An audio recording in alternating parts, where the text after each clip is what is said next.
Joyce Jonathan a vécu un véritable coup de foudre quand elle a croisé la route de Martial pour la première fois. La chanteuse raconte cette aventure incroyable dans le podcast Bliss Stories. On se souvient toujours de son premier festival de Cannes. Ce n'est pas Joyce Jonathan qui dira le contraire.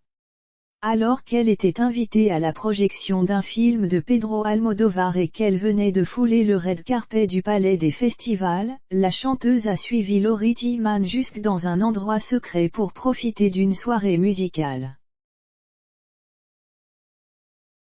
Cette petite folie a modifié sa vie pour toujours, puisque c'est là qu'elle a rencontré l'amour. Le père de sa petite fille Julia Joyce Jonathan s'est rendu, à l'improviste, à une drôle de soirée piano-karaoké. Assis en face du clavier. Un beau brun, aux cheveux bouclés, qui arrive un peu en dessous de l'oreille. Je chante et puis progressivement j'avance de plus en plus dans les cercles, raconte-t-elle dans le podcast Bliss Stories. Et puis en m'approchant je me disais, mais il joue hyper bien ce pianiste, et en plus il est pas mal. Et comme il sourit beaucoup quand il joue je me suis dit qu'il me souriait. Ce qui n'était pas du tout le cas. Mais tant mieux, ça m'a mise en confiance moi, je suis pour le premier soir. C'est ainsi qu'elle lui a adressé la parole, alors qu'il jouait Bohemian Rhapsody du groupe Queen. C'est vrai que je le kiffe assez instantanément et finalement, au bout de 3 minutes, je lui dis, je suis amoureuse de toi, poursuit Joyce Jonathan. Ça l'a fait marrer.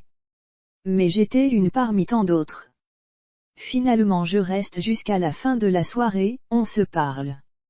Et là j'entends qu'il a un accent hyper fort, l'axe corse. Il m'a beaucoup plu.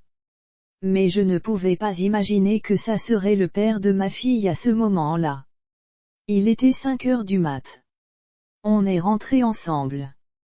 Mon hôtel était en face, c'était pratique. Moi, je suis pour le premier soir. Ils ont finalement gardé contact.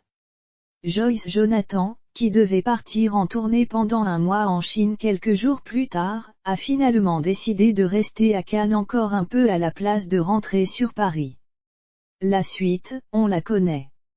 Bien que le mystère soit longtemps resté intact en ce qui concerne l'identité de son chéri, Martial Paoli, l'artiste de 32 ans vit un bonheur sans tache et a accueilli son premier enfant, sa fille Julia, en novembre 2020. Un joli conte corse.